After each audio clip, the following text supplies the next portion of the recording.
Hello friends, welcome to success Loka YouTube channel. ನಾನು ನಿಮಗೆ ಈ ವಿಡಿಯೋದಲ್ಲಿ ಮ್ಯೂಚುವಲ್ ಫಂಡ್ಸ್ ಅಲ್ಲಿ ನೀವು ಹಣ ಇಕ್ಕಿದ್ರೆ ಅದರಿಂದ ಯಾವೆಲ್ಲ ಬೆನಿಫಿಟ್ ಸಿಗುತ್ತೆ, ಯಾವೆಲ್ಲ ರೀತಿಯಲ್ಲಿ ನಿಮಗೆ ಅಡ್ವಾಂಟೇಜಸ್ ಸಿಗುತ್ತೆ ಅನ್ನೋದನ್ನ ಈ ವಿಡಿಯೋದಲ್ಲಿ ನಿಮಗೆ ಡೀಟೇಲ್ ಆಗಿ ತಿಳಿಸ್ಕೊಡ್ತಾ ಇದ್ದೀನಿ. ಅದಕ್ಕೂ ಮೊದಲು ನೀವು ನಮ್ಮ ಸಕ್ಸಸ್ ಲೋಕ ಯೂಟ್ಯೂಬ್ ಚಾನಲ್ ಇದುವರೆಗೂ ಸಬ್ಸ್ಕ್ರೈಬ್ ಮಾಡ್ಕೊಂಡಿಲ್ಲ ಅಂದ್ರೆ ಖಂಡಿತ ಸಬ್ಸ್ಕ್ರೈಬ್ ಮಾಡ್ಕೊಳ್ಳಿ, ಮತ್ತೆ ಬೆಲ್ ಐಕನ್ ಕ್ಲಿಕ್ ಮಾಡಿದ್ರೆ ನಮ್ಮ ಎಲ್ಲಾ ಮುಂದಿನ ವಿಡಿಯೋಗಳು ನಿಮಗೆ ಖಂಡಿತವಾಗಿ ಸಿಗುತ್ತೆ. ಈಗ ತಿಳ್ಕೊಳ್ಳೋಣ ಮ್ಯೂಚುವಲ್ ಫಂಡ್ಸ್ ಅಲ್ಲಿ ಇನ್ವೆಸ್ಟ್ಮೆಂಟ್ ಮಾಡಿದ್ರೆ ಯಾವೆಲ್ಲ ಬೆನಿಫಿಟ್ ಸಿಗುತ್ತಂತ. ನಾವು ಮ್ಯೂಚುವಲ್ ಫಂಡ್ಸ್ ಅಲ್ಲಿ ಇನ್ವೆಸ್ಟ್ಮೆಂಟ್ ಮಾಡೋದ್ರಿಂದ ಸಾಕಷ್ಟು ರೀತಿಯಲ್ಲಿ ಬೆನಿಫಿಟ್ ಸಿಗುತ್ತೆ. ಯಾಕಂದ್ರೆ ಸಾಕಷ್ಟು ರೀತಿಯಲ್ಲಿ ನಮ್ಮಲ್ಲಿ ಹಣನೇ ಇರೋದಿಲ್ಲ. ಒಳ್ಳೆ ರೀತಿಯಲ್ಲಿ ಹಣ ಮಾಡ್ಬೇಕಂದಾಗ ನಮ್ಮಲ್ಲಿ ಸಾಕಷ್ಟು ಹಣನೂ ಬೇಕಾಗುತ್ತೆ. ಮ್ಯೂಚುವಲ್ ಫಂಡ್ಸ್ ಅಲ್ಲಿ ನಿಮಗೆ ಕಡಿಮೆ ಹಣ ಇದ್ರೂ ನೀವು ಮ್ಯೂಚುವಲ್ ಫಂಡ್ಸ್ ಅಲ್ಲಿ ಇನ್ವೆಸ್ಟ್ಮೆಂಟ್ ಮಾಡಬಹುದು. ಮೊದಲನೇ ಅಡ್ವಾಂಟೇಜ್ ಅಂದ್ರೆ ಡೈವರ್ಸಿಫಿಕೇಶನ್ ಅಂದ್ರೆ ನಿಮ್ಮ ಹಣನ ನೀವು ಇನ್ ಕೇಸ್ ಏನಾದ್ರು ಸ್ಟಾಕ್ ಅಲ್ಲಿ ಇನ್ವೆಸ್ಟ್ಮೆಂಟ್ ಮಾಡಿದ್ರೆ ನಾರ್ಮಲ್ ಆಗಿ ಏನ್ ಮಾಡ್ತೀರಾ, ನೀವು ಇನ್ವೆಸ್ಟ್ಮೆಂಟ್ ಮಾಡ್ಬೇಕಾದ್ರೆ ಟಾಟಾ ಗ್ರೂಪ್ ಅಲ್ಲಿರೋ ಶೇರ್ಸ್ಗೆ ಇನ್ವೆಸ್ಟ್ಮೆಂಟ್ ಮಾಡ್ತಾರಾ, ಇಲ್ಲಾಂದ್ರೆ ರಿಲಯನ್ಸ್ ಅವ್ರಿಗೆ ಇನ್ವೆಸ್ಟ್ಮೆಂಟ್ ಮಾಡ್ತಾರಾ, ಇಲ್ಲಾಂದ್ರೆ ಇನ್ಫೋಸಿಸ್ಗೆ ಇನ್ವೆಸ್ಟ್ಮೆಂಟ್ ಮಾಡ್ತಾರಾ. ಯಾಕಂದ್ರೆ ಎಲ್ಲಾ ಶೇರ್ ಮಾರ್ಕೆಟ್ ಅಲ್ಲಿ ಎಲ್ಲಾ ತರ ಸ್ಟಾಕ್ ಅಲ್ಲೂ ಮೇಲೂ ಇನ್ವೆಸ್ಟ್ಮೆಂಟ್ ಮಾಡೋದಕ್ಕೆ ಬರೋದಿಲ್ಲ. ಯಾಕಂದ್ರೆ ನಿಮ್ಮಲ್ಲಿ ಹಣ ಇರೋದಿಲ್ಲ, ಯಾಕಂದ್ರೆ ನಿಮ್ಮಲ್ಲಿ ಸಾಕಷ್ಟು ಹಣ ಇರಲ್ಲ.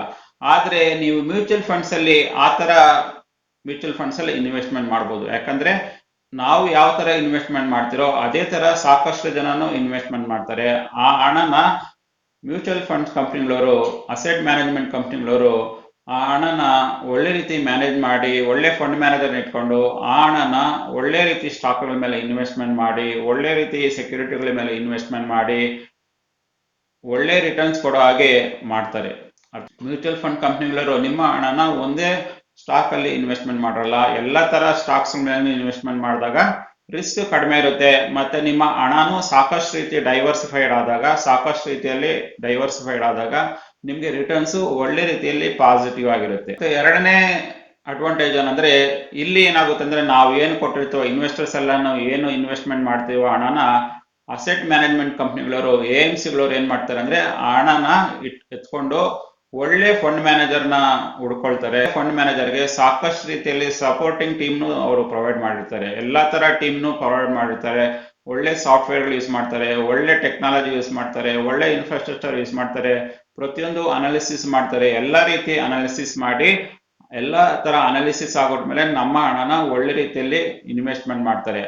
ಮಾಡಿದಾಗ ರಿಸ್ಕ್ ಕಡಿಮೆ ಇರುತ್ತೆ. ಯಾಕಂದ್ರೆ ಸಾಕಷ್ಟು ರೀತಿಯಲ್ಲಿ ಅನಾಲಿಸಿಸ್ ಮಾಡಿ ಸಾಕಷ್ಟು ರೀತಿಯಲ್ಲಿ ಇನ್ವೆಸ್ಟ್ಮೆಂಟ್ ಮಾಡಿದಾಗ ನಮ್ಮ ಹಣ ಒಂದು ರೀತಿಯಲ್ಲಿ ಸೇಫ್ ಆಗಿರುತ್ತೆ. ಅದು ಬಿಟ್ಟು ನಮ್ಮಷ್ಟು ನಾವೇ ಅನಾಲಿಸಿಸ್ ಮಾಡ್ತೀವಿ, ನಮ್ಮಷ್ಟು ನಾವು ಏನೋ ಯೋಚನೆ ಮಾಡ್ತೀವಿ ಅಂದ್ರೆ ಕೆಲಸದಲ್ಲಿ ನಾವು ಎಕ್ಸ್ಪರ್ಟ್ಸ್ ಇರೋದಿಲ್ಲ, ನಾವು ಫೈನಾನ್ಷಿಯಲಿ ಎಕ್ಸ್ಪರ್ಟ್ಸ್ ಇರೋದಿಲ್ಲ.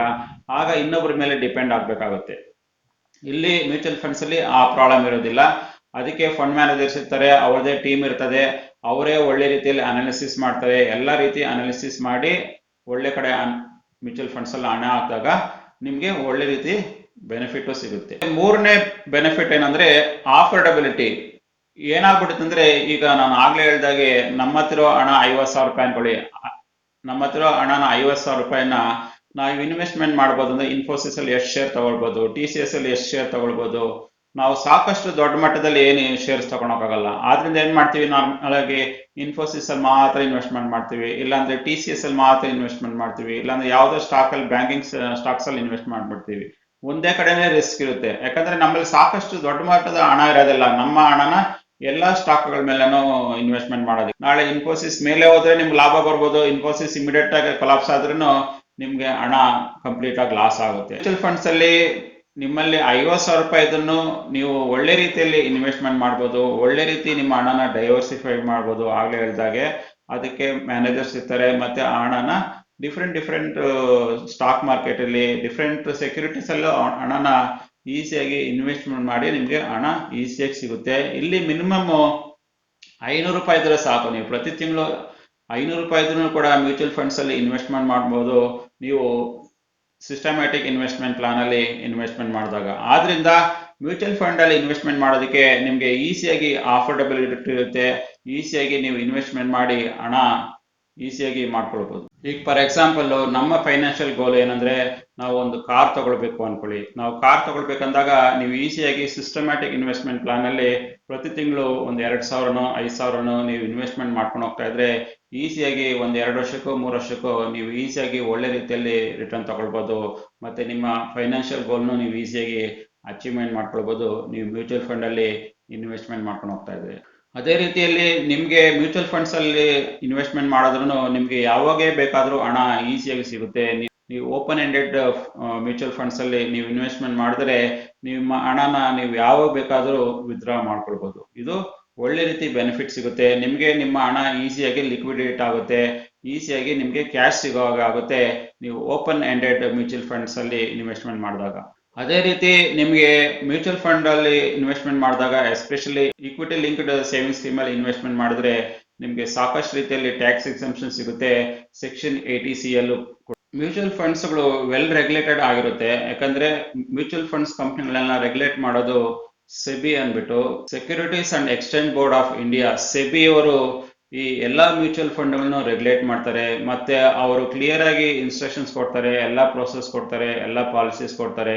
ಎಲ್ಲಾ ಮ್ಯೂಚುವಲ್ ಫಂಡ್ ಕಂಪ್ನಿಗಳವರು ಅವರ ಮ್ಯೂಚುವಲ್ ಫಂಡ್ಗಳ ಬಗ್ಗೆ ಸಾಕಷ್ಟು ರೀತಿಯಲ್ಲಿ ಅಪ್ಡೇಟ್ ಮಾಡ್ತಾನೆ ಇರಬೇಕಾಗುತ್ತೆ. ಎಲ್ಲರಿಗೂ ಅಪ್ಡೇಟ್ ಮಾಡಬೇಕಾಗುತ್ತೆ, ಡಿಸ್ಕ್ಲೋಸ್ ಮಾಡಬೇಕಾಗುತ್ತೆ ಅವರ ಅರ್ನಿಂಗ್ಸು ಪ್ರತಿಯೊಂದನ್ನು. ಎಲ್ಲ ಮ್ಯೂಚುವಲ್ ಫಂಡ್ಗಳನ್ನು ಪ್ರತಿ ತಿಂಗಳು ಅವರ ಡೀಟೇಲ್ಸ್ನ ಕಂಪ್ಲೀಟ್ ಆಗಿ ಎಲ್ಲರಿಗೂ ಡೀಟೇಲ್ಸ್ನ ಶೇರ್ ಮಾಡಬೇಕಾಗುತ್ತೆ.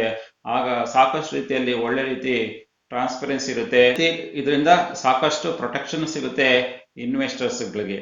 ಆದ್ರಿಂದ ನಾನು ಈ ವಿಡಿಯೋದಲ್ಲಿ ನಿಮಗೆ ಸಾಕಷ್ಟು ರೀತಿಯಲ್ಲಿ ಏನೆಲ್ಲ ಬೆನಿಫಿಟ್ಸ್ ಇದೆ, ಯಾವೆಲ್ಲ ರೀತಿಯ ಅಡ್ವಾಂಟೇಜಸ್ ಇದೆ ನೀವು ಮ್ಯೂಚುವಲ್ ಫಂಡ್ಸ್ ಅಲ್ಲಿ ಇನ್ವೆಸ್ಟ್ಮೆಂಟ್ ಮಾಡೋದ್ರಿಂದ ಅನ್ನೋದನ್ನ ಈ ವಿಡಿಯೋದಲ್ಲಿ ನಿಮಗೆ ಡೀಟೇಲ್ ಆಗಿ ತಿಳಿಸ್ಕೊಟ್ಟಿದ್ದೀನಿ. ನಿಮಗೆ ನಾನು ಈ ವಿಡಿಯೋದಲ್ಲಿ ಹೇಳಿರುವ ಎಲ್ಲಾ ಇನ್ಫಾರ್ಮೇಶನ್ಗಳು ಇಷ್ಟ ಆಗಿದ್ರೆ ಖಂಡಿತವಾಗಿ ಲೈಕ್ ಮಾಡಿ. ಮತ್ತೆ ನೀವು ನಮ್ಮ ಸಕ್ಸಸ್ ಲೋಕ ಯೂಟ್ಯೂಬ್ ಚಾನಲ್ಗೆ ಇದುವರೆಗೂ ಸಬ್ಸ್ಕ್ರೈಬ್ ಮಾಡ್ಕೊಂಡಿಲ್ಲ ಅಂದ್ರೆ ಖಂಡಿತ ಸಬ್ಸ್ಕ್ರೈಬ್ ಮಾಡ್ಕೊಳ್ಳಿ. ಮತ್ತೆ ಬೆಲ್ ಐಕನ್ ಕ್ಲಿಕ್ ಮಾಡಿದ್ರೆ ನಮ್ಮ ಎಲ್ಲಾ ಮುಂದಿನ ವಿಡಿಯೋಗಳು ನಿಮಗೆ ಖಂಡಿತವಾಗಿ ಸಿಗುತ್ತೆ. ನಾವು ಸಿಗೋಣ ಮತ್ತೊಂದು ವಿಡಿಯೋದಲ್ಲಿ. ಅಲ್ಲಿವರೆಗೆ ಬಾಯ್.